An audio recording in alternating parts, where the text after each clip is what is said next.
you're so blessed that, you've got so much of your dad's writings Yeah. and, wrote a book and the whole Bible story, man, that's just blows me away.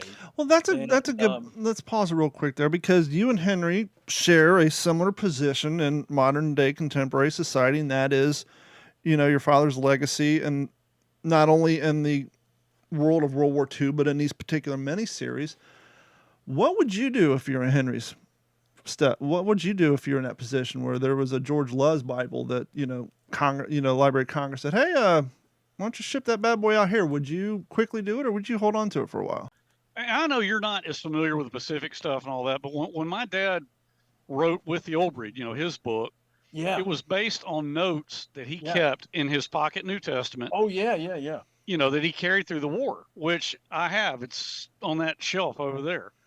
And I've got it in a box, padded up and everything. But that is like really, man, people look at that like that was, and we're here to talk about you and your dad. All right. I didn't want to make this about me and my dad. No, but, not at all. This is good stuff. No, but you guys share this commonality that most people don't. And my question was, I don't know if maybe George didn't hear, but recently Henry was contacted by a person at the Congressional Library and asked Henry if they'd be willing to hand over the Bible for display. Wow, that's I remember we had talked about that. Yeah, that's a tough one. I don't know, because that's got your dad's hands on it. Yeah. And when I look at everything around that we have from my dad, okay, that's got my dad's hands on it, and that is such a significant thing because I was looking back at the Pacific because I had watched it, and I got a longer story about watching the series, how cool it was, but recently going over some of the stuff, listening to your mom, listening to your dad. When you put the puzzle together and you look at that, and number one, it's a Bible. Number one, it was in his hands. It was in the most difficult spot he was ever in, and he had the wherewithal to just put those little blurbs in there, those little words, and then he went back home and then expanded on it. So, man, I'll tell you what, I'm glad you've got to make that decision because I don't know what in the world you would do on that one.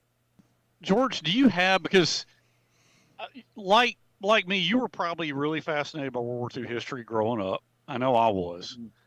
And my dad did have a lot of his artifacts, most of which I have. And did your dad have many of his things like uniform clothing items, maybe his pack, a canteen, a knife? Did he bring a lot of stuff like that home with him, George?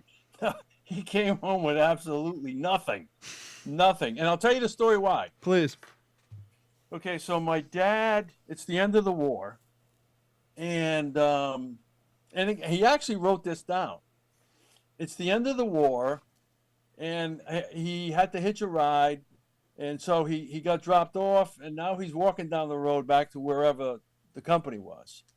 So here comes a German on a motorcycle. So he levels the gun at this German, and he convinces him to get off the motorcycle. After a dialogue back and forth, I'm sure the German didn't understand English, and my dad didn't understand German, but he had the rifle. So he got the guy off the bike. Now my dad gets on the bike. He never had a motorcycle. He grew up in a depression. He probably didn't have a bicycle. So he said it took him about 20 minutes to figure out what was going on.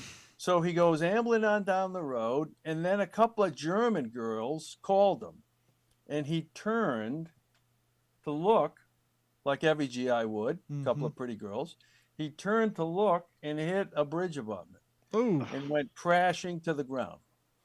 So the MPs picked him up and brought him to a German hospital, and it was just, they looked at the calendar and the war had just ended. And my dad was in a German hospital. And so, when you go into a hospital, they cut all your clothes off and, because he was all banged up. And then, his Foot Locker is back, where the company is. And then it's like, hey, Luz isn't around. He's going to be in the hospital for a while. Hey, we don't know how long we're going to be here. So they just rifled through all of his stuff, I imagine. So he came up with absolutely nothing. And But anyway, yeah, so my sister and I, right up until the very end when we sold the house, we were hoping beyond hope to find a corner of the house, the garage, the basement, where there was this box of just this cachet of things, and there was nothing. But anyway, you on the other hand, you've got all kinds of cool stuff.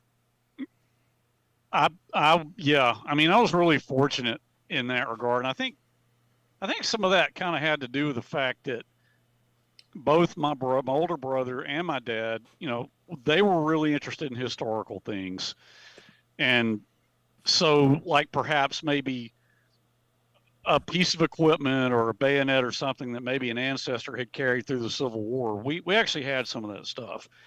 And my dad and my brother were always really into history. And so, which of course, I mean, my father bringing his things back, that was just his own decision, you know, as he was returning home from the war. But I mean, I've always considered myself so lucky that I could look at those things and like his combat pack. Yeah. You know, when I spoke in New Orleans in November, George, and you saw the video of it, and so did you, Don. I mean, I took my dad's combat pack over there and laid it on the table in front of us. And you can't see it too well in the video, but I mean, the pack he carried through the entire war. And if you turn it over, you know, the inside of it, what would be against his back, you see, you know, it says Sledge EB K35, you know, and then a geometric symbol for the 1st Marine Division. And it's just, I mean, those are to just be able to lay your hands on something that was there. Yeah. This has been a Digital 410 production.